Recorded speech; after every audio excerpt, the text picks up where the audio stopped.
This Week in Microbiology is brought to you by the American Society for Microbiology at microbeworld.org/TWiM.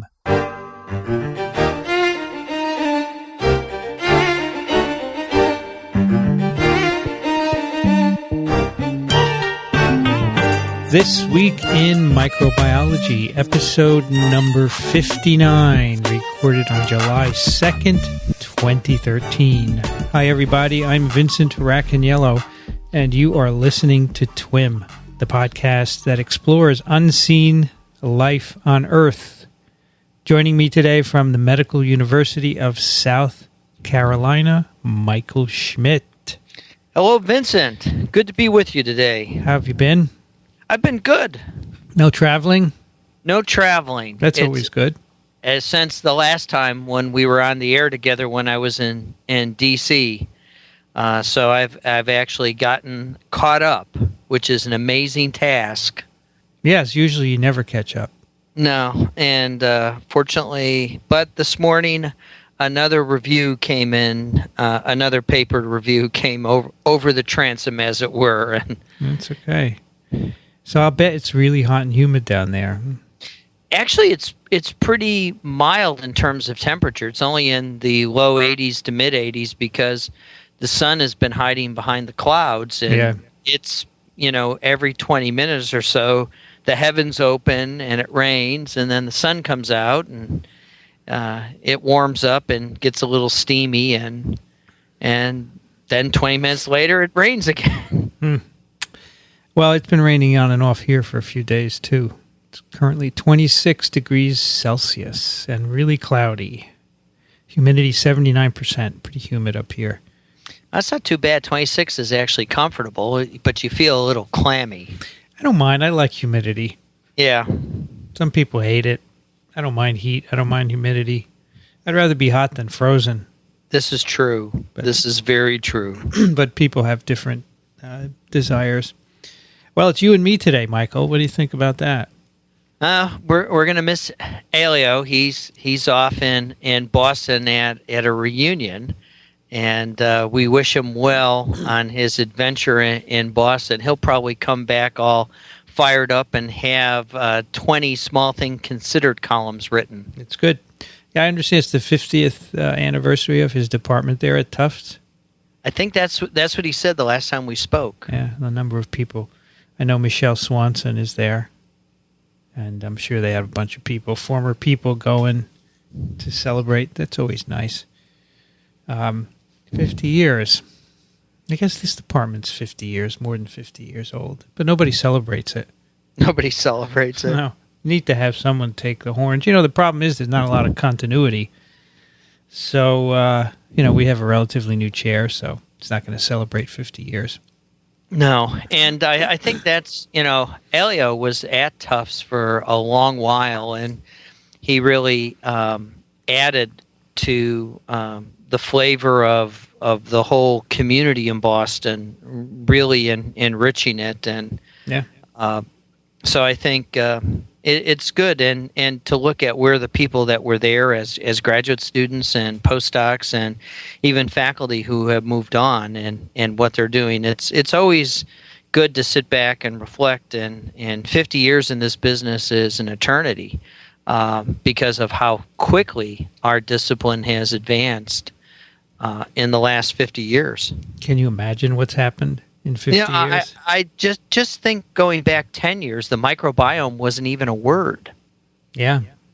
And today it's so pervasive in our vocabulary. And, 50 years ago, if you uttered the word stool transplant, people would have said that you were peddling snake oil. Now everybody wants one.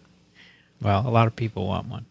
Well, it's really here again. Microbiology is really the first to usher in the new discipline of personalized medicine. Are you glad you went into microbiology? Yeah. It's really an ever-changing and rich discipline, but you really have to have a solid foundation in the fundamentals to sit back and appreciate the changes. I think if I only had stayed in one very narrow aspect of the field, I would have felt cheated. You know, by virtue of the fact of not getting every grant that you ever apply for and being involuntarily forced to change topics, has really added and enriched my scientific curiosity. Well, today we have another Gee Whiz paper, which shows, and it is that. Which it shows how amazing this field is. Last time we had two really cool Gee Whiz papers, and another one today here. And this one is a paper published in PNAS in June 25th, very recently. It's called Bacteriophage Adhering to Mucus Provide a Non-Host Derived Immunity. And this is a paper all about the mucosal barriers. Now, all of us humans and many other animals have mucosal membranes. We need them to absorb and get rid of things like our respiratory tract, our alimentary tract, our genital urinary tract, even the surface of our eyes. They have these mucosal layers that are really important for exchange of gases and fluids. And that gives us a little vulnerability at those places, and so they have to be protected. And we know that there are a variety of mechanisms protecting them, like mucus, pH extremes in the GI tract, all sorts of these little peptides, antimicrobial peptides. Lysozyme in our eye. Lysozyme in our gut, bile salts, proteases, and deep in our lungs, even some immune cells. And this paper suggests, it doesn't prove, but it suggests that phages are part of that mucosal immune system. It's amazing.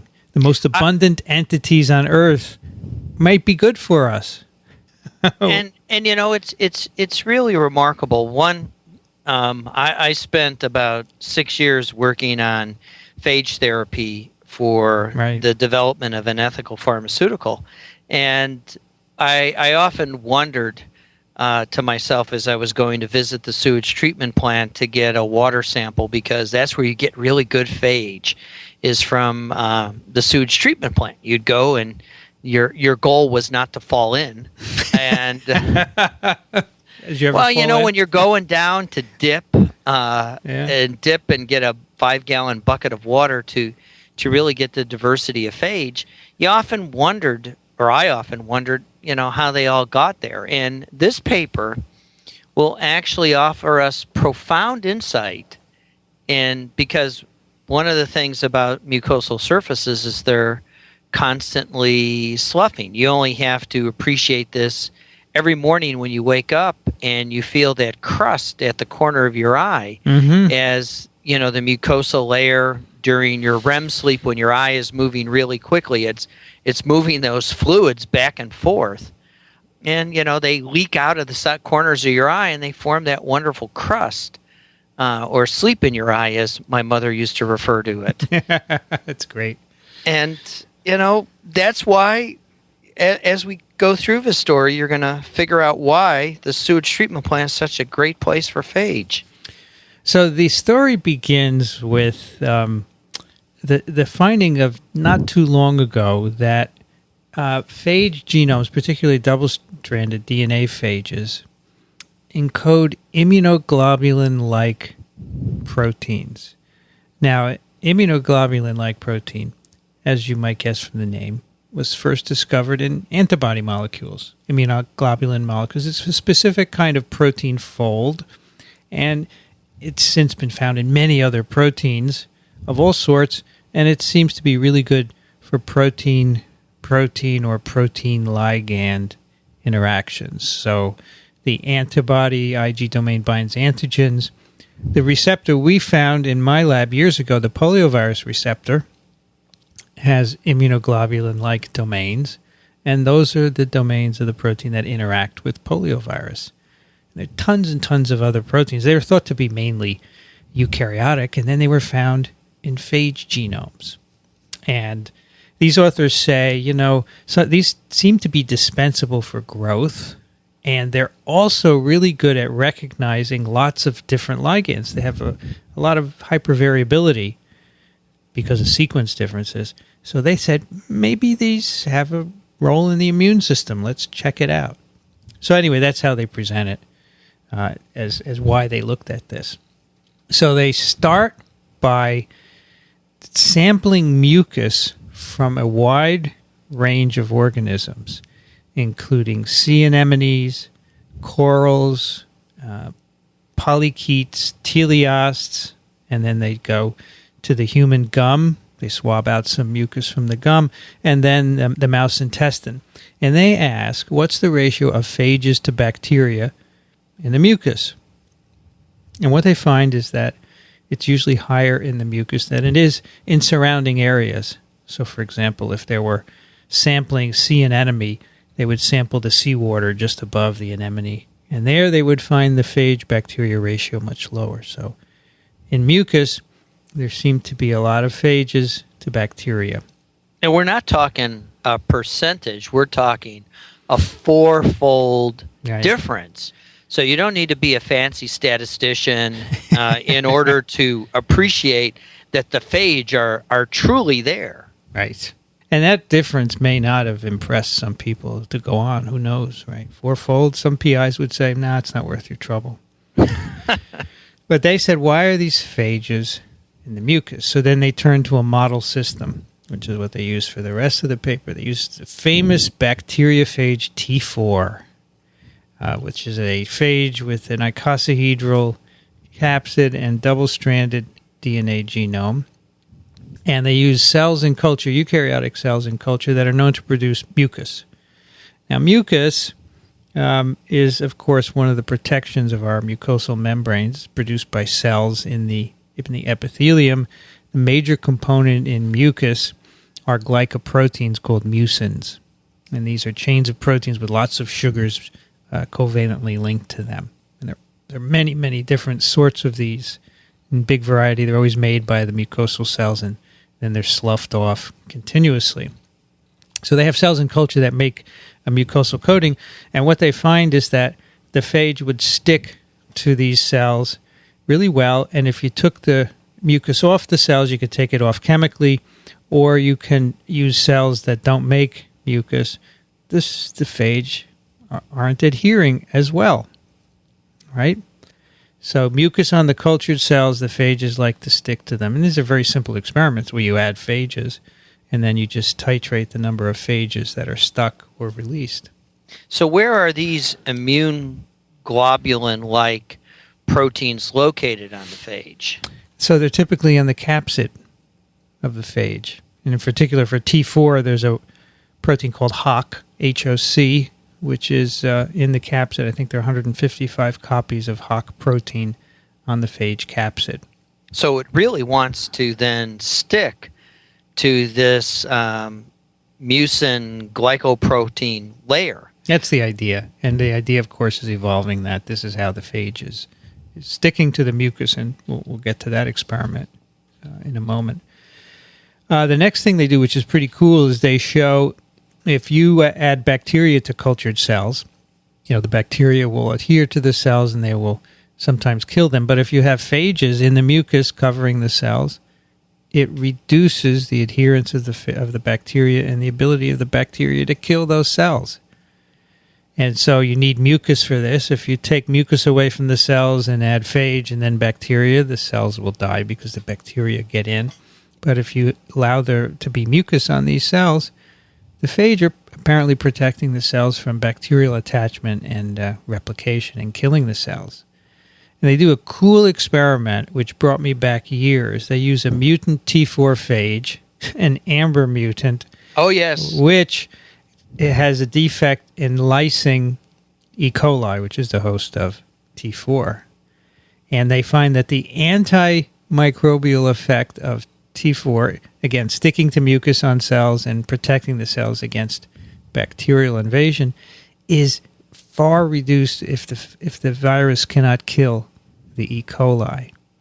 And of course, they have a cool control. They have an amber suppressor strain of E. coli that they can use as a control to make sure that the mutation doesn't have any other effects other than lysis. It's a very cool experiment. Yeah, we forget about amber suppressors in days where we can, do wholesale sequencing and gene replacement and Right. and tremendous mutagenesis approaches. We forget the old ways of doing things with amber suppressors, where you incorporate the wrong amino acid. Yep.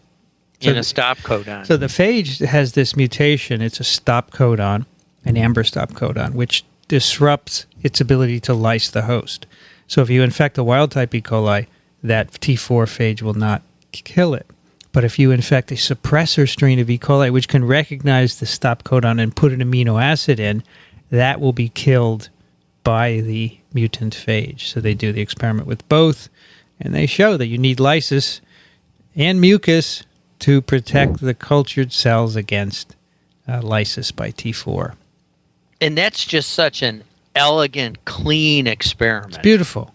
When I saw that amber, 43 minus, 44 minus, it just brought me way back. Yeah. I mean, people just don't do this much anymore, right? Well, no, it's going back to our original thought about Aleo discussing, the 50 years of progress. Yeah. And, 50 years ago, amber mutants were the rigor. I mean, they were part of everyday, microbiology. And today it's a rare event. Right. Now, I skipped an experiment which we have to mention, and that is, Yes. what is the phage binding to? Because mucus has a lot of stuff in it. So they try 3 different things: mucins, which are the major glycoproteins in mucus, and DNA and protein. Those are some of the components of mucus. So they simply add these to agar plates, and they add phage, and they see if the phage sticks to either the mucin or the DNA and the protein. And basically what they find is that the phage is sticking to mucin. Okay. And how do they assay for that? Do they look for phage, or do they look for the ability to lyse E. coli from a productive infection? That's an interesting assay.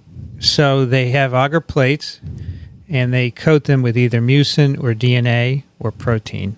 So that's now stuck on top of the agar. Mm-hmm. And then they add phage suspensions to the plates.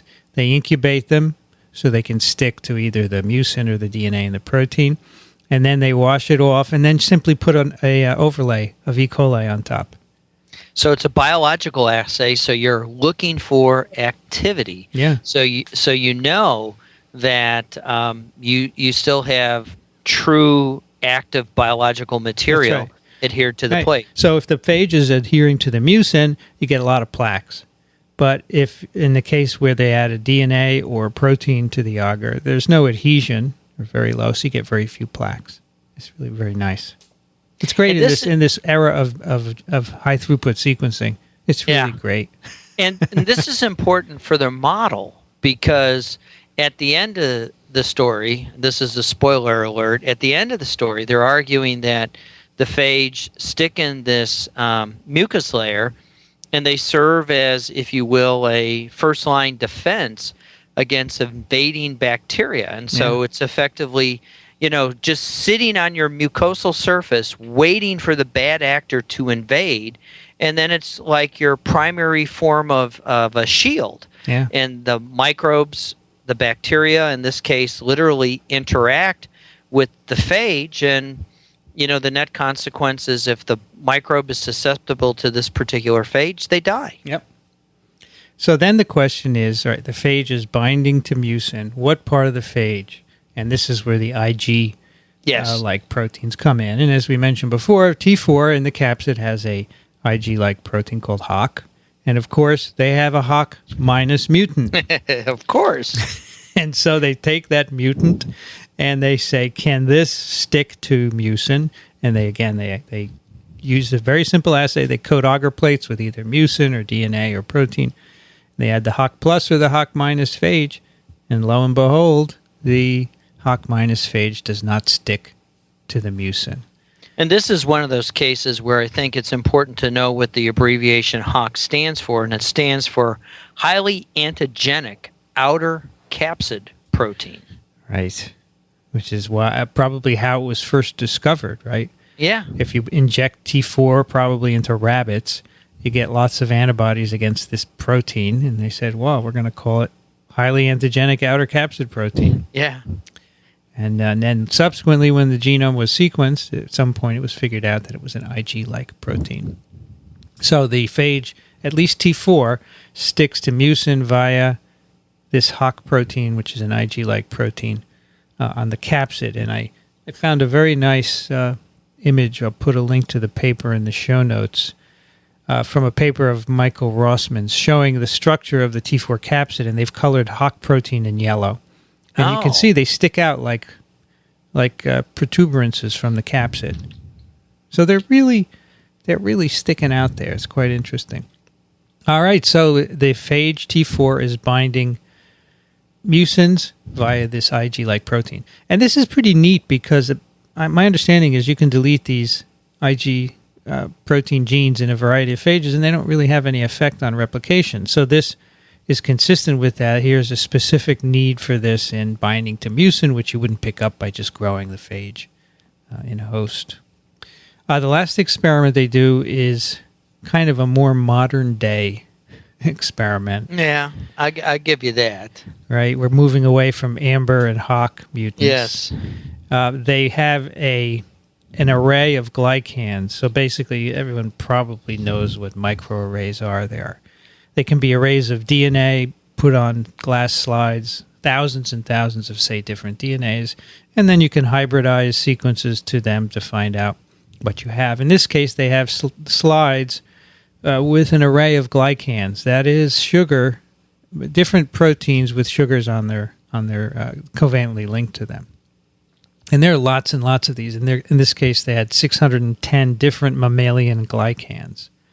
And they wanted to know which ones could be recognized by phage T4. And so they simply flood these plates with T4, the Hock plus T4, and they say which which glycans are stuck to by this phage. And they find quite a few that are in fact bound by this phage. And if you use a Hock minus phage for that experiment, you get much lower binding to the array. So the point here is that in the mammalian mucus, there are lots of different glycans, and apparently this phage has the ability to bind a lot of them, which suggests there's a lot of variability in this Ig-like Hock protein on the phage surface. Well, E. coli and the other Enterobacteriaceae, for which the T4-like DNA, double-stranded DNA phages are the pathogen of that particular host. Right. You know, the Enterobacteriaceae are indeed pathogens / commensals of mammals, and so it's not all that surprising that the phage does indeed have the ability to bind these glycoproteins. But what was also intriguing to me is you almost have to ask yourself the question, why would the phage want this? Why does a phage want to stick to our mucosal surfaces? What advantage does it confer to the phage? And the answer is you're sitting in this warm-blooded animal, and you're waiting for the animal to present you with the host. Yep. And so consequently, if you're the phage, you don't have to go hunting for a host. And if you consider the life in the ocean, where it's extremely dilute, while the alimentary canal of humans is quite rich from the perspective of potential host to advance your genetic line, if you will. Yeah. I mean, this has been selected for in evolution, the ability of these phages to encode this protein, which apparently doesn't help replication, but allows them to stick to mucins. So there's got to be a reason why it's there. And in the ocean, there are plenty of organisms with mucus. So you can imagine that this really helps the phage go somewhere where they're going to be hosts, bacterial hosts. So the idea here is that, and they have a very nice figure to summarize this, you have mucus layers covering epithelial cells.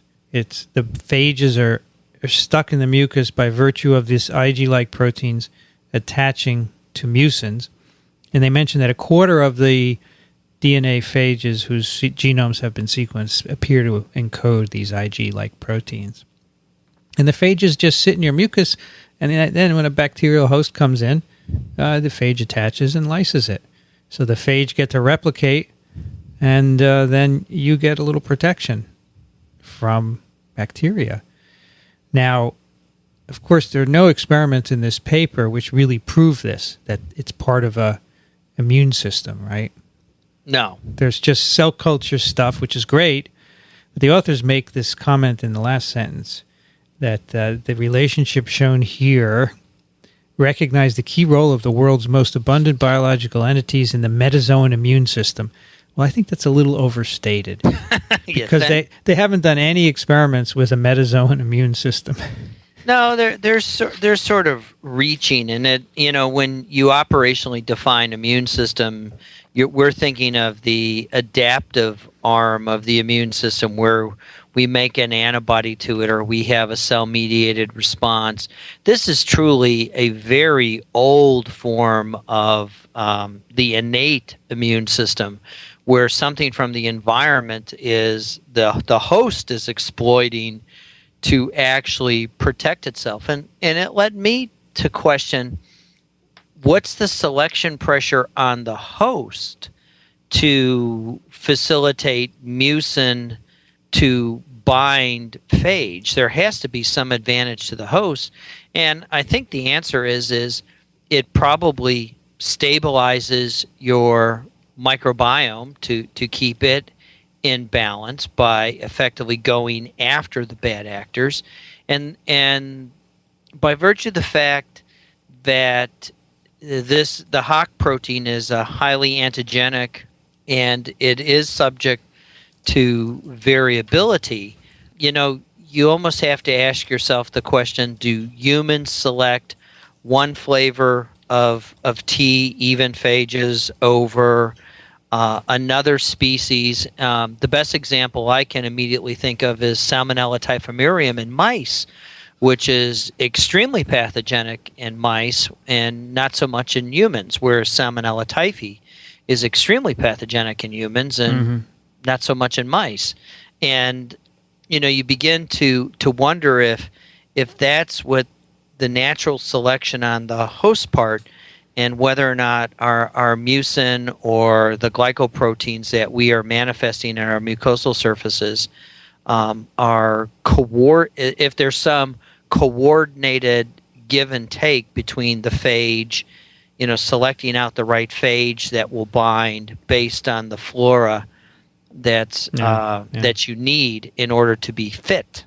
I just want to see an animal experiment next. Yeah. Because I'd like to see, say, a mouse and somehow show that phages in the mucus of the GI tract or the respiratory tract somehow protect against bacterial infection. And it's not an easy experiment.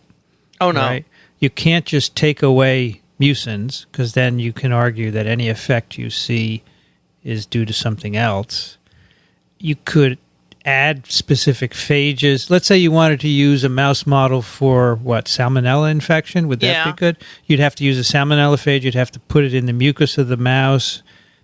And maybe it wouldn't work because it's not the phage that's normally there, right? So it's a bit complicated because you want to ideally use a wild type and a Ig negative phage to compare infection in your animal model. But you're not going to, I don't think you're going to be able to use the endogenous phage, right? No, and that's the hard part of the control, is how do you get phage-free animals? I guess you'd have to start with germ-free animals, right? And then colonize them?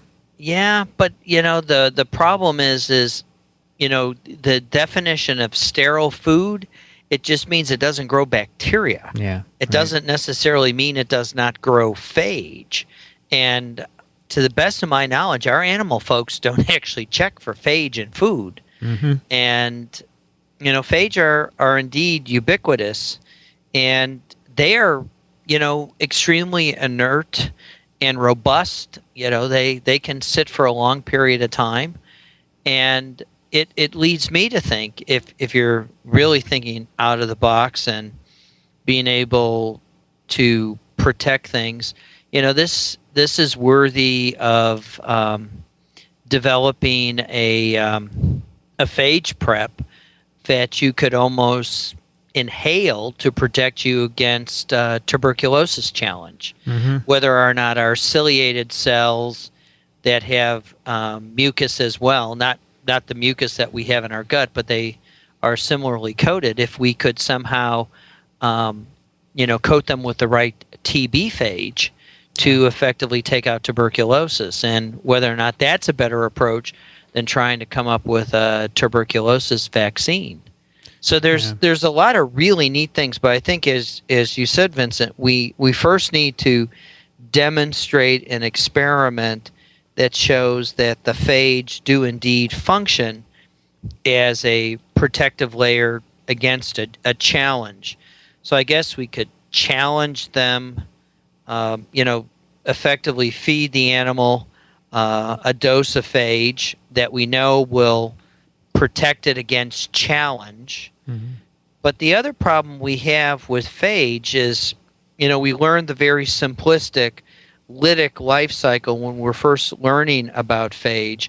And a lot of the microbes in the environment are already lysogenized with a tremendous number of phages, and they have immunity proteins that protect them from attack. And so the question is whether or not if the invader is already lysogenized with one of these phages that happens to be in the mucus, will they then become local? Will the bacteria then become locally invasive and cause disease? And they, if I'm remembering reading this right, or I may have been imagining when I was thinking about the lysogeny approach, I think they talk a little bit in some aspect of their discussion about lysogeny, because that really will impact on how useful an immune system activity the phage will actually have, depending on the role that lysogeny plays. So the bacteria can change such that they become lysogenized instead of lysed. Yeah, the phage integrates. Yeah. The phage do a very clever thing. They inject their DNA into the host, and then they're like Tom Brady, the quarterback. He calls an option play. If the defense is weak against the offense, the phage will integrate its DNA into the host and live happily ever after in the host. If the defense looks like it's going to sack the quarterback, what happens is the phage end up going lytic and kill the host. Yeah.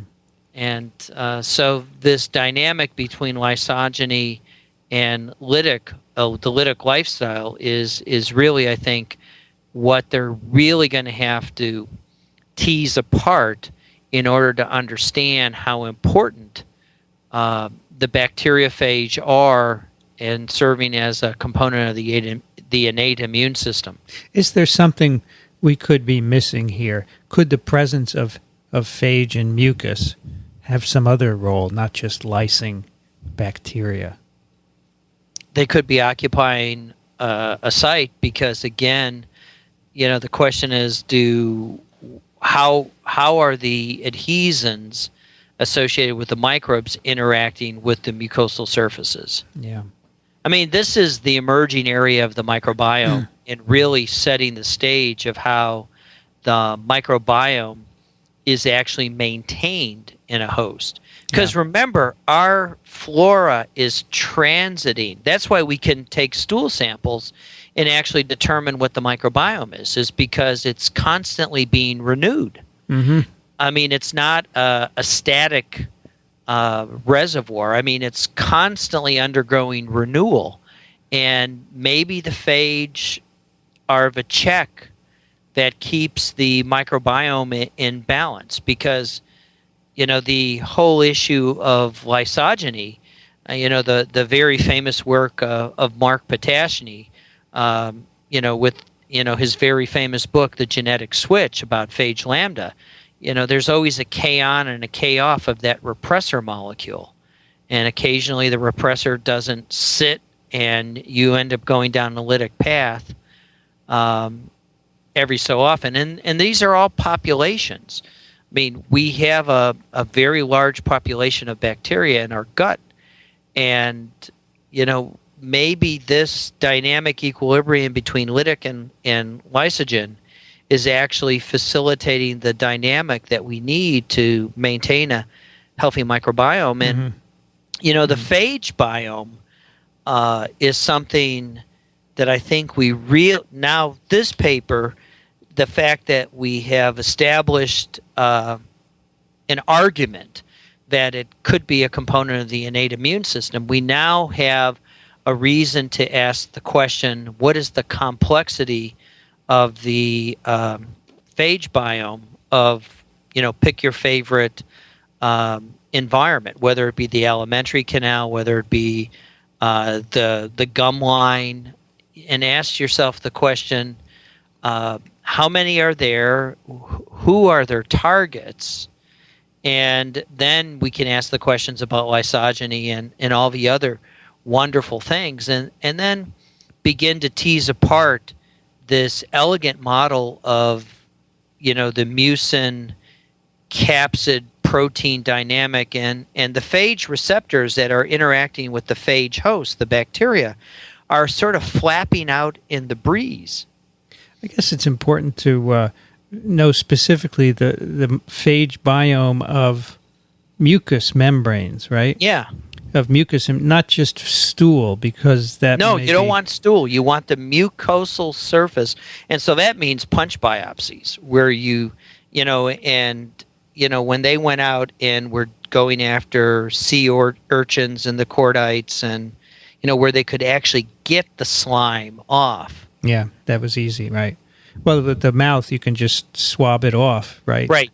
There, you don't have to do anything, but the intestine would be a problem, yeah. It's not so easy because you'll have to do colonoscopy and get you have to scrape. Yeah, it's hard. Yeah. I guess you could do it with eye, right? The surface of the eye would be easier.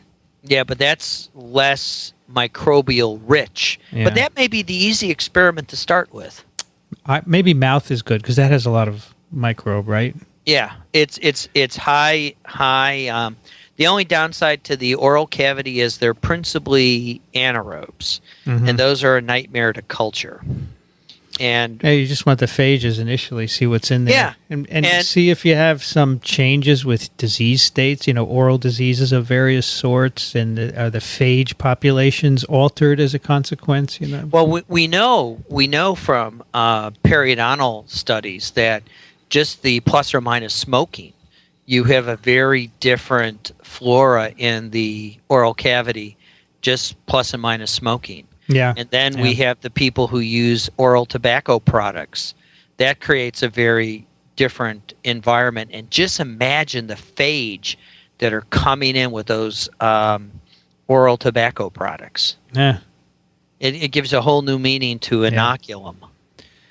So many interesting questions that arise if, in fact, it turns out that this is an important component of our mucosal immunity. Who would have thought that? I mean, no one believed the microbiome before it was shown to be essential, but phages. Who would have thought that phages are in symbiosis with us?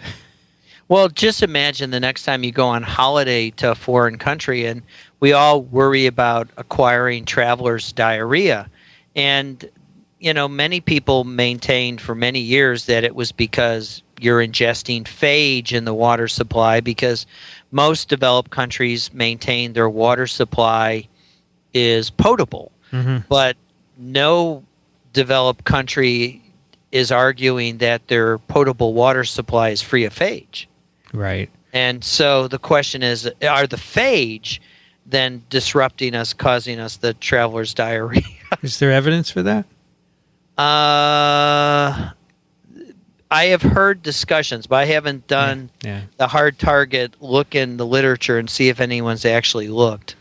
But you can imagine that you ingest phages and they go into your mucus, and maybe they displace the ones you need. Or they displace the good bacteria to allow the traveler's diarrhea bug to become locally invasive and cause that, traveler's diarrhea. Yeah, there you go. So maybe that's the first easy experiment to do, and just ask the question about go back in the literature and take a look to see about traveler's diarrhea and phage. Right. Well, there you go. Pretty neat paper, don't you think? I tell you, we've had some winners over the last few weeks. Well, we depend on people to do really good stuff, right? That's right. If they don't, then we don't have much of a show. No. Well, we can't talk about the weather for an hour. No. They do that on my local TV station as it's been raining every day. People seem to be really interested in weather. I don't know why. Just like last week's paper, this one will need some more work, but there's certainly plenty to do here. This is a seminal paper, I would say. Yeah. And I don't know who will be doing it, but I'm sure other people will be jumping in. And we should point out that this came out of Elio's haunts in San Diego. That's right. San Diego State University, University of California, San Diego. And the lead guy is Forrest Rower. Mm-hmm. And Joe Pogliano is on this, whose name I know is a friend of Elio's, right? And Mary Yule. Mary Yule apparently helped write this. They explain everyone's role these days at the end of papers. Isn't that interesting? Yeah. So-and-so did the experiments, so-and-so raised the money, so-and-so wrote the paper. I think that's weird. Wonder why we got to that point. Anyway, all right. Let's do some email. We have a bunch. Yep.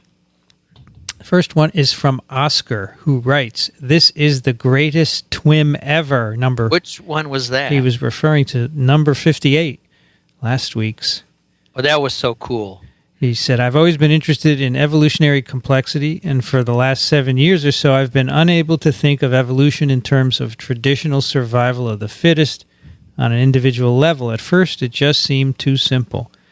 But through these years of rumination on the subject, often provoked by a science story in the news or on a science-y show, Radiolab, I'm looking at you, I love you, but I'm looking at you, that approaches evolution through the perspective of survivability of the individual as opposed to survivability of a complex ecosystem of interactive, lifey things, and then failing to see an obvious conclusion because of the narrow view, I'm nearly unable to conceive of the idea of an individual organism having any meaningful impact on even short-term evolution." This episode of TWiM starts with Elio giving a very masterful explanation of the paper. Underground mycelial networks carry warning signals to plants. His gentle and thorough description makes me long for an opportunity to attend a lecture class with him. He's truly a masterful lecturer with managed digressions that are interesting and make it clear that he is processing the information further as he speaks, making the reality of hearing a brain or brain biome at the top of its performance, and with such great depth of knowledge, really tangible and exciting. Of course, the content of that paper is also remarkable, and Vincent and Michael do spectacular jobs of interjecting and referring to relevant information, as well as questioning things where it's due. The dynamic in this episode is really great. Then, to top it off, the second paper about the brain microbiome is as amazing as the first paper. During the discussion of this paper, one can really feel the excitement and disbelief from the trio as they consider the implications of how this can change our understanding of the brain. I'd like to add that I wasn't at all surprised by the fact that our brain has its own microbiome. I actually was a little surprised that it wasn't a foregone conclusion. That's incredible because, I think this is a consequence of how quickly the microbiome has become a mainstream concept. Right. If you look at a textbook from 10 years ago, that's right. It's not there. Yeah, that's right. Yeah, much of the public has got it. That's true. Yeah. Let's see. This episode was truly enlightening and highly entertaining. I was so riveted to the entire thing. I felt like that's what witnessing the moon landing for the first time must have been like. It's real discovery and really cool. So thanks, TWiM guys, and keep up the work. I don't care if you don't produce an episode every week. Just get them out occasionally because this is important stuff that people need to know. Finally, I'd just like to throw this out there. I'm at the point now where when I think seriously of how things evolve, all pieces of a system have to be taken into account. It's easiest for me to grok if I consider a physical space and all of the life and non-life inside it, and then also to consider a significant time period that must include thousands, if not millions, of generations of changes and codependencies that have developed and curated. I know life has evolved to evolve. I can give a number of examples of that. And I know life has evolved to evolve to evolve. I even have a couple of that. The next level isn't easy to see, but I guarantee it's there, and it probably recurses an innumerable number of times in ways that are both simple and complex, and we just have yet to understand. I'll leave you with this. Despite the appearance of randomness guiding the evolution of the beaks on Darwin's finches, I promise that the beaks of those finches have evolved to have high rates of randomization and likely even environmental influences that either magnify or reduce the amount of randomness that's displayed. After all, evolving a trait that helps them evolve will increase survivability, and that's the meaning of life. Thanks for the great TWiM. Oscar is Technology Director at Lionsgate Academy. Well, Oscar, the paper that we talked about today was edited by Richard Linsky of Michigan State University. And there are a couple of papers that he has authored in which he actually witnessed evolution in real time. And it's a really neat experiment that he did. He took good old E. coli, and he grew one on a defined medium with one sugar and in another defined medium with another sugar, and asked the question, how are they different? And all he did was keep growing them in the medium over and over, transferring them on a weekly basis. And then he asked, at the end of a large number of generations, were the two strains, which were identical, he started with the same strain at the beginning, were they now different? And the upshot of his very now famous experiment was yes, they had evolved to grow on the particular sugars he was selecting them to adapt to. Yep. So if you're interested in capturing lightning in a bottle, Linsky did it. Yep. All right, the next one is from Mark, who writes, I've been listening to TWiM for several weeks after moving to a new job that requires me to undertake a 1-hour drive to work. I enjoy the show very much. In fact, I enjoy it so much that I am thinking of setting up a similar podcast this side of the Atlantic. But this is not the reason I am writing. I listened to your discussion of the brain microbiome this week, and even though I note the question mark in your title after the term brain microbiome, I think you were not skeptical enough. Okay, I admit that the paper presents an internally consistent story, but they don't report trying to grow the bacteria. And rather than one organism, they would have us believe there's a kitchen sink's worth of microbes in these brains. Remember, when we look at most sterile samples, we assume that a mixed growth equals contamination. And alpha proteobacteria are common contaminants of water supplies, even in the International Space Station. And he gives a link to a reference on that. But more generally, as Carl Sagan put it, extraordinary claims require extraordinary evidence. And in my humble opinion, the evidence presented here is not compelling enough to overturn a century of microbiology and histopathology. If these bacteria are really there, what would we not have seen them already? If we look at precedents, we could be looking at the next Helicobacter pylori, and these authors are going to be Nobel laureates. But I think a more plausible precedent is XMRV or arsenic life, both of which turned out to be nonsense. Go take a look at Ioannidis' paper, Why Most Published Research Findings Are False. Only time and attempts at independent replication will tell what is going on here, but I am prepared to wager that in 10 years' time, this paper will have been discredited or forgotten. Keep up the good work. Mark is a professor of microbial genomics in Warwick University Medical School. Now, Michael, would you like to address any of these criticisms?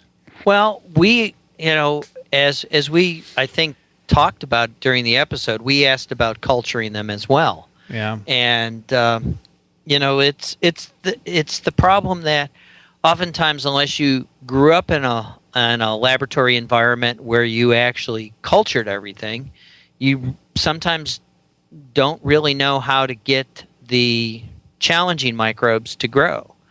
And I think Alio pointed out was sufficiently skeptical And it's a nice concept, but I think, as he said, to quote Sagan, extraordinary claims require extraordinary evidence. And so I think what we have to begin to look at is concentrations of the microbes that are there. And again, we can do this retrospectively from autopsy specimens to ask who's there, and carefully take a sample of brain tissue, and with deep sequencing technology, because it can detect so few microbes. But with culture-based technology, we should be able to grind up the brain tissue from autopsy and plate it on the appropriate medium, and we can grow alpha proteobacter, as he points out, since they're common contaminants and they're not too challenging to grow. We should begin to assess what's actually there and then find out the levels, because I think the trick here is going to be the concentration of these bacteria. I think when they do get out of hand, Elio pointed out, they form abscesses, and the train wreck that is a brain infection commences. And so I think this is one of those situations where we need to trust the authors were careful, but we have to follow Ronald Reagan and verify that what they found was indeed true. And that's what science is all about, is replication and the independence that Dr. Palin actually points out in his closing sentence. So I think the one experiment they did where they injected mice with homogenates of brain was interesting, because the same fraction of alpha proteobacteria propagated in the mice. So in that sense, it is cultured, right, except it's cultured in a mouse brain. But you could argue, I guess, that if it's a contaminant originally, it'll just contaminate the brain of the mice. But wouldn't you expect from a microbiome to have a mixture of microorganisms? I mean, he criticizes the kitchen sink, but that's what a microbiome is, isn't it? Yeah. So it's a complex community. Yeah, so I'm not sure why that's bad. I agree that it requires additional proof, and certainly people are going to work on this because it's really potentially important. Whether or not it holds up, I don't know. Yeah. Who knows? Time will tell. Time will tell. So I appreciate your skepticism, and we'll see, Mark. There is another one on this story. We'll get to it later. Maybe I'll find it just to be consistent here. Let's see. Yes, it's from Robin. It's way down below. Robin writes, the brain microbiome would have been outright heresy in the latter 1960s when I had medical microbiology in medical school. Today's facts are stranger than the wildest imaginable fiction of a bygone era. Both papers go to show the enormously complex interconnectedness of all things. The idea of signals transmitted through a network of mycorrhiza suggests a slow intelligence with signals acting over hours or days instead of milliseconds, as is the case with neurons. An awareness associated with such an intelligence would have little commonality with what is familiar to us.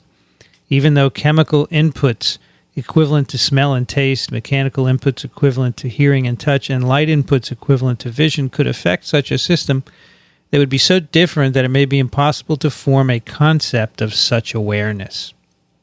It is to be noted that in Eastern traditions, awareness is consciousness with content. Appropriately organized, complex configurations of matter and energy will manifest awareness, just as non-magnetic pieces of iron in a magnetic field will manifest magnetism. Interesting, right? Well, especially considering that, there are some brains that have tiny magnets inside. That's right. And then he says, methyl salicylate is present in large quantities in oil of wintergreen. Even a teaspoon, if ingested, can cause severe salicylate toxicity. As aspirin is acetylsalicylic acid. It is less irritating and less toxic than methyl salicylate. The intrinsic stickiness of blood platelets depends on platelet cyclooxygenase, which is inactivated by acetylation by acetylsalicylic acid. A single tablet of aspirin will inactivate the platelet cyclooxygenase in all the platelets. It also affects the other blood cells, but unlike platelets, they regenerate their cyclooxygenase. platelets have to be replaced by newly formed platelets. Since platelets have a lifespan of 7 days, a tablet of aspirin is good for 2 to 3 days. Now, why did we talk about that? I don't remember. You remember, Michael? I don't remember. That was two weeks ago, and I didn't listen to our episode. All right. I presume he's referring to something we talked about, but the listeners will get it. The next one is from Eli, who writes, I was listening to TWiM episode 55 in the Copper Room about bringing down hospital infections. You mentioned two things as being the main problem. The first one was high occupancy rate. Quote from the episode, the second, and this is probably the most important reason, is that you can't tell that things are dirty from a microbial perspective, and we don't routinely survey the area to ask what is the microbial load, end quote. I'm thinking, what if bacteria could somehow be made visible? It would be real cool if material could be engineered to change color to show if there's a high level of bacteria and other pathogens to alert that a surface needs to be cleaned. It doesn't necessarily need to be visible to the naked eye, but just if some special light got shined on it. I have no idea if this was possible. I just liked the thought. As you say, the main problem about hospital infections is that the problem is invisible, and if things are invisible to our eyes, it is harder to shine mental light on it because we don't directly get reminded about it on a daily basis. Hereby, my wish for bug luminol is passed on. He's absolutely right, and a number of companies have tried to invent bug luminol. There's a test kit out there that actually uses literally the luminol reaction assessing for ATP. Mm-hmm. But unfortunately, our body soils can actually set it off as well. So it's not sufficiently quantitative to know the concentration of microbe. I think our better bet would probably be variation of a very sensitive gas chromatograph, where we could actually go in there and smell the room and detect the short-chain fatty acids that the microbes are dumping their waste electrons into, because we do know that the majority of the microbes being shed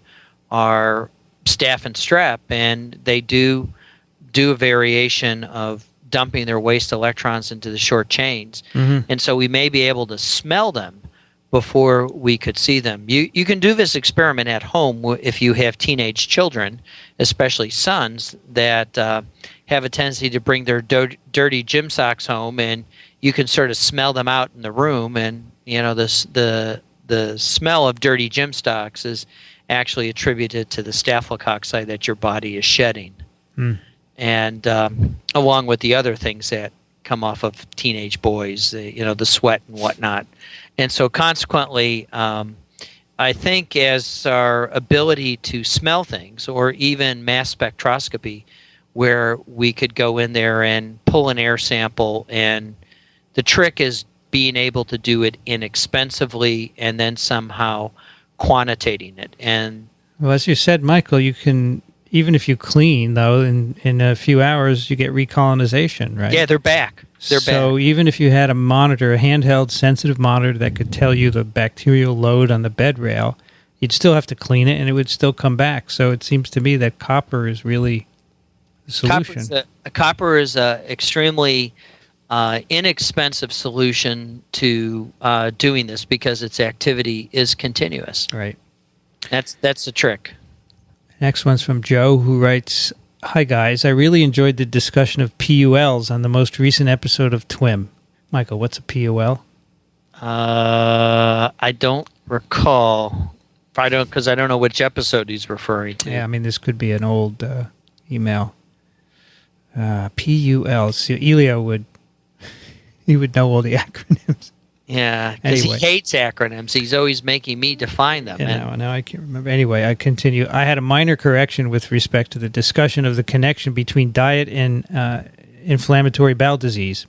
During the discussion, one of you talked about a progression from ulcerative colitis to Crohn's. In fact, these diseases, although categorized as IBDs, have fairly different, albeit poorly understood, etiologies. UC is generally restricted to the colon, while CD, Crohn's, can be localized anywhere between the mouth and the anus. Also, IBD patients generally have one or the other, but not both. They don't really progress from one to the other in any individual patient. So that was probably the episode. Oh, I don't remember. Let's take a look at microbeworld.org/TWiM, and we go to the archive page here. And see where we had Crohn's. Gut microbiome for seaweed. I don't think it would have been that.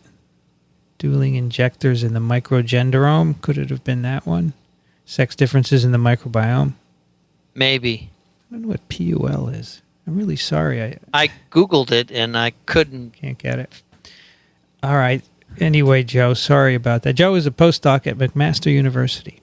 Remember, Joe, always define acronyms the first time you use them. That'll help us who are in the forgetting phase. PULs. Someone's going to write to us immediately. Yes. But please do. If we were live, we could have a chat room and they would tell us. Yes, they would. Got to do that. Next one is from Dave, who writes, most interesting talks on copper in disease transmission reduction environments. How about silver? Well, the fundamental problem with silver is it's a leaching technology, and it does what the metallurgists refer to as passivates. Mm-hmm. And when it oxidizes, any of us who have cleaned our mother's silver at Thanksgiving know about the passivation reaction. It's where silver goes from its bright shiny to its dark black, and your mother or grandmother yelled at you for not, shining it up.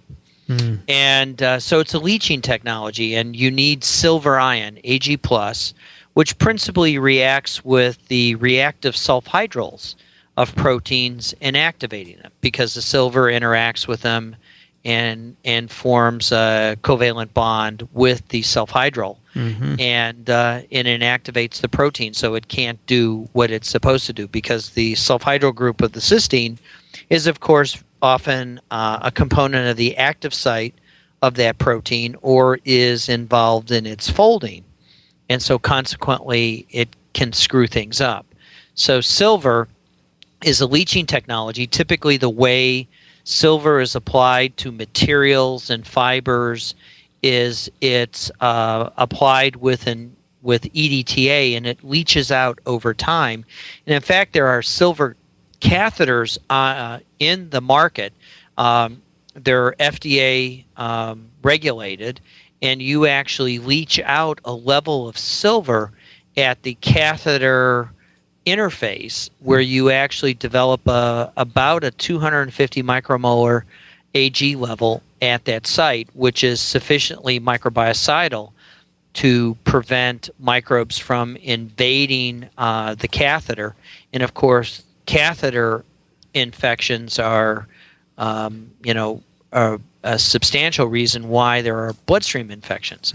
So it's a leaching technology. The whole issue about putting silver into the built environment is silver is a precious metal. It's priced at cost per ounce as opposed to costed out at price per ton. And so it's very expensive. But the real problem with using silver in the built environment, aside from its cost, is it needs a relative humidity of about 95% and a temperature of about 42 degrees to really be actively microbiocidal on a solid surface. And so no one likes to sit at 95% humidity, even if it's cool, especially, but if it's 42 degrees Celsius, you're really in a swamp. Right. In a tropical jungle swamp. All right. Then he says, I possess several pairs of army socks, a percentage of the fibers, 3%, 12%, woven into which are micro-coated or embedded or something with silver. The purpose is suppression of undesirable, potentially mission-defeating microbes. He goes on to write about how he thinks they are effective. I believe there's some literature on the efficacy of silver and rationale for its selection over copper. I think I've seen some ventures at explaining the mechanism, but I don't have the stuff in my head and can't go looking. Worth observing that they seem to enable wearing socks for more than one day without getting stinky. They actually do indeed work. There's a company in South Carolina, Milliken, which is a rather large textile company that has an entire sport clothing line in which they weave silver into it, and you can actually go out and play a full game of tennis in the South Carolina summer with humidity and temperatures in the 90s, sweat through the shirt, it dries very quickly, and it doesn't have an odor. Huh. And it's because it's inactivating the microbes, because it's warm and humid, it's moist, yeah, because you're sweating, nice, and you're leaching enough silver out to inactivate the microbes that would normally grow in and on the fabric. Yeah, how cool. And there's a whole line of these wearable, non-stinky clothes out there. In the military, principally the Israeli military has been marketing to their recruits underwear, specifically to be worn during basic training. So the recruits during their basic training, where they're exercising vigorously all day, they would typically develop training-ending rashes and heat and other associated things that would cause them to go on sick call. And by incorporating, and this is a copper-based product that the Israelis have pioneered because it's less expensive than silver. And I believe the United States Marine Corps has similarly adopted such underwear for its recruits as well. I didn't know that. It's a brave world about underwear and other things. Dave goes on to talk about how he got these socks, and he ends by saying, "Much enjoy the show. Encountered on Internet Radio Science 360, which you might mention sometime. Hope you find the bit on silver versus copper interesting. Maybe it suggests a further look along the table of elements." Well, he's absolutely right, because one of the things our metallurgist friends and chemistry friends will tell us is when you make an alloy where you blend minerals of different types, you're actually making a new element. And when you compound copper with zinc or copper with some of the other transition elements, you can actually change its kinetic rate of killing because of what it does to the killing properties. You can actually accelerate the rate over that when compared to pure copper. Right. So you can play games. You can make alloys of, sterling silver is 95% silver and 5% copper. Yeah. And so you can play the games with that, and you can dope various elements by making different alloys. Science 360, by the way, is a NSF-sponsored site where they collect science podcasts. And they have an app, and you can go there and find all of our podcasts. So that's what Dave was mentioning, that he found TWiM on. The next one is from Tim, who writes, "Michael Schmidt's enthusiasm and passion for all science is always wonderful to listen to. Hearing him discuss his own work was even more of a treat. Congrats to him and his collaborators on their great work telling a fantastic and relevant story." Well, thank you, Tim. I really appreciate it, but it's always easy when you got good material. That's right. Next one's from Bernadetta, who writes, "Dear TWiM podcasters, thanks for another great episode. Each TWiM, TWIP, TWiV episode you do brings me so much inspiration, and I wait impatiently for another one to come. Usually, though, after each episode, I have more questions than answers, which I think is great because that's what science is based on. Like Feynman said, science is expanding the frontier of ignorance. The more we know, the more there is to answer." So true. Regarding the last episode, I always find these phage bacteria arms races very fascinating. They are a perfect example of how evolution can work in a short period of time. In the last episode, it was mentioned that CRISPR-Cas system takes up DNA randomly, irrespectively of whether that would come from a helpful or a bad phage. If the process is random, then would it also take up DNA that was acquired through transformation or transduction? Can Cas somehow distinguish if it's a phage DNA or not. Is it maybe specific for some kind of base modification like hydroxymethylcytosine that is often found in phage DNA? Or does DNA sequence have to be of certain size? Or maybe the DNA has to be either linear or circular. But if circular, then why the phage-induced resistance islands do not get accidentally incorporated into the CRISPR locus? Can one do a blast search to find if the spacer sequences in CRISPR locus are exclusively from phages or sequences from other sources are also present? I know that it would probably be of no use to incorporate random sequences into the system, but then I presume that there is to be a mechanism for distinguishing where the DNA comes from. I think Bernadetta just wrote the best qualifying exam question that we can give to our graduate students. Yeah, you're absolutely right. That's a good one. She even tells them how to do it. And, the last, we just finished our qualifying exams for our graduate students, and the seaweed paper that we discussed a few episodes ago, I converted into a qualifying exam question. So this Bernadetta writes a really provocative stem that, how would you go about testing this, about the CRISPR-Cas system and, the issue of transformation and transduction and if you will, word size of DNA that the microbe must take in, and then the whole repair and modification system that goes on in bacteria.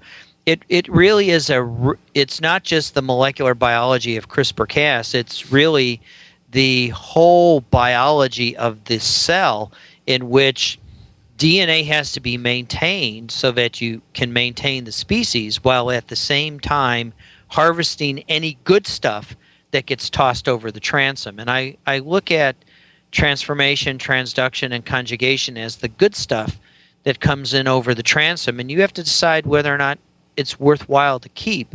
And, evolution is the ultimate decider that really determines what's good or bad. And the mechanisms that have evolved in the bacterial world to protect the fidelity of the genome and protect the fidelity of the species or genus really drives that system. And don't forget that E. coli K12 and E. coli 0157 are not all that similar. There's at least about a 40% difference in DNA between those two strains of E. coli, yet it's still E. coli.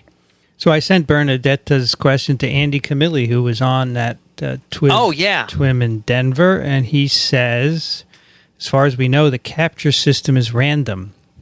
The phage CRISPR-Cas even occasionally captures a piece of its own genome, which is a big mistake because it will then degrade its own DNA. What we find in these instances is that point mutations have arisen either in the spacer or in the target in the phage genome that abrogate hybridization of the CRRNA, and thus degradation is prevented. Presumably these mutations are selected for rather quickly. So I guess you would not find... it's how you ask the question, whether or not you'll be able to see it. Yeah. And that's where you need the magic light. How do you find the non-result? Right. And that's the cleverness of microbiology, is having media. The coolest selective and differential media is, of course, the one that John Beckwith pioneered, and that's the McConkey agar with lactose. Right. You look at it and you can set the redox dye depending on how you autoclave it. So the lac plus and the lac minus mutants, show up white or pink depending on which way you autoclave the medium. Right. So you can do all sorts of really clever things. Our next one is from Charlotte, who writes our EASM discussion. That's our TWiM in Denver. I wonder how much journals' biases against publishing negative results contributes to misconduct. Well, that's an interesting question, and I believe it does contribute. There have been a couple of articles by Fang and Casadevall. Those were in Infection and Immunity. They were called Reforming Science, Methodological and Cultural Reforms, and Reforming Science, Structural Reforms. And I believe they identify the failure of journals to publish negative results as contributing to misconduct. I'm not sure they can prove it, but if you can't publish your negative results, that's bad, because I think it's good to publish them so no one else does it, and also it makes a contribution to the literature. But let's say you're working for 10 years and you have a negative result and you can't publish it. Well, that could drive some people to misconduct, I would say. So I think certainly is part of it. It's not the whole thing. It's a very slippery slope. Journals, it's all about the ability to have the column inches to put the content in. But I think today, with the advent of blogs out there, people do have a vehicle to put that material out. Unfortunately, for progress committees and promotion and tenure committees, they don't often consider blogs to be the equivalent of peer-reviewed publications. But there are more and more journals, so you can eventually find a place to shop it to. Yeah. The next one is from Peter, who writes, "Hi, TWiM team. I hope you were able to see the Google tribute to Julius Richard Petrie." Did you see that, Michael? I didn't have a time to look at it. So Julius Richard Petrie's birth anniversary came by not too long ago, and the Google Doodle was a series of Petri plates, and they have a guy streaking them out, and you can search for it and see the movie. So I'm not sure about his streaking technique. I don't really remember it. I think it was a little weird, but they basically have a series of Petri dishes with the Google colors, and I did actually see that. It was cute. Yeah, check that out. I don't know what's wrong with the streaking at the moment, but I think I remember there was something weird. Yeah. The next one's from Jim, who sends a link to a video, an old video on YouTube, new to him. Can I suggest it as a listener's pick? Surely a similar dance is created from all fields your podcasts represent. So he sends a link to a YouTube video, which is called, it's very funny, Heart Techno's Doctor. So this man is demonstrating how the heart functions. He's doing a little dance. And dances are often used to illustrate biological concepts. Dr. Gerald Cizadlo. His engaging manner is somewhat like yours, and just this year he began offering an online version of his course. That's cool. Thank you for that, Jim. Jim also wrote, Dr. Schmidt, on TWiM 35, after the 2012 ASM conference, you mentioned the use of the Quartzy networking cards at many poster sessions.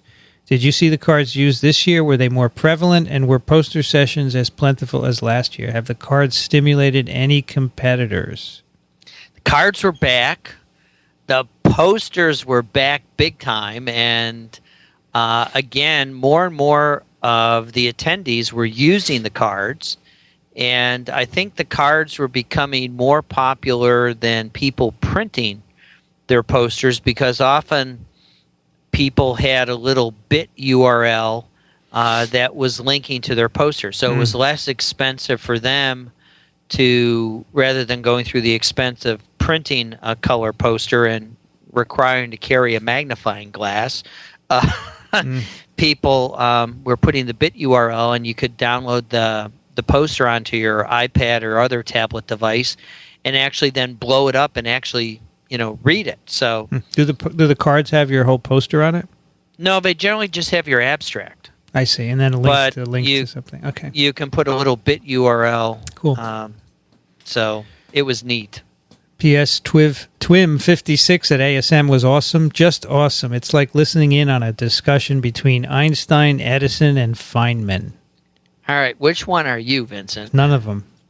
I think Elio's definitely Einstein and Edison together. So you could be Feynman. Oh no, yeah. I don't think you could be Feynman. I'm not anywhere near any of them. Let's see, just a few more left here. Peter writes, Dear TWiM team, I see that the Oregon Senate approved a bill establishing brewer's yeast, Saccharomyces cerevisiae, as Oregon's official state microbe. I can understand the popularity of brewer's yeast, but what other microbes do you think could be chosen as official state microbes? I think food and drink-related microbes would be favored by most people, so various species of lactobacillus may be popular. On that subject, I see that there is a paper on microbiological profiles of salgum, the Turkish lactic acid fermented turnip and black carrot drink. It is a popular drink in Turkey, but rather an acquired taste for those unfamiliar with it. Sounds like drinking sauerkraut water. I think we should put out a call to our listeners to tell us what other microbes should be chosen as state microbes. That would be an interesting list to compile. Yeah, it really would. Living in South Carolina, I often wonder what would be our ideal state microbe. And we don't have a strong microbrew industry in the state per se, but we do have, a number of farms that grow shrimp. And, one of the things that you first learn when you come here is that if you go shrimping, and it's popular in the fall here, everybody goes out and catches their limit in shrimp, and then you have shrimp for the whole winter. But you dehead them, and you dehead them by flicking off their heads with your thumb. And you can develop a shrimper's thumb that's actually an infection caused by Erysipelathrix rhiziopathiae. And I think if we made that the official microbe of South Carolina, it would increase our spelling by all the grade school children who would have to learn how to spell Erysipelathrix. Or at least learn how to pronounce Erysipelathrix. Yeah. Well, maybe I'll put a post up on microbeworld.org and ask people to nominate their official microbe, and we'll see if we can do it. And then Wisconsin got one. They were going after the cheese microbes. Yeah, they should, yeah. The next one is from Jacob, who writes, "My dad sent me this article after I sent him a link to your episode on biospeleology." Oh, that was the one with Hazel. Yep. It's about biofilm sheets in underwater caves under the Australian desert that glitter in the torchlight due to calcite crystals that are formed in the biofilm. It's very cool. Ancient sparkling slime found in cave system.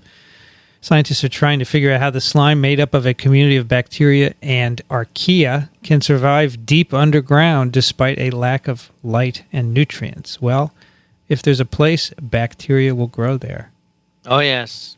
They'll occupy any niche on the planet. Yep. Cool. It's very neat. I'll send that to Hazel. She will appreciate it. Oh, she'll get a kick out of that. And our last one is from Jim, who's our third from Jim. Jim is from Virginia, a listener to all of our podcasts. Here's a link to a maker site that discusses how to do a 3D print of your brain. And that's something we might have talked about on the brain microbiome episode. Mm-hmm. Have you ever wanted to make a 3D model of your brain using an MRI scan result? You can do that because the MRI gives you 3D information, and you can put it into a printer, a 3D printer, and make a model of your brain. And, Michael, you could put it on your desk. Oh, God. And I already have too much stuff on my desk. But wouldn't you want your brain on your desk? That would be entertaining. It'd be definitely a conversational point when we interview potential dental students. They're already terrified as it is. You say, "This is my brain right here. How did I do it?" You can ask them. How do you think I did this? How would you do it? Oh, my. All right, we got through all the email. Excellent. We're caught up, so now it's up to the listeners to send more. All caught up. This episode of TWiM will be at microbeworld.org/TWiM and also at iTunes. And if you like TWiM, go over to iTunes and rate the show. It helps to keep it visible there in the Apple directory so more people can learn about these cool, invisible things that we talk about. If you'd like to send us a question or a comment, you can send it to twim@twiv.tv.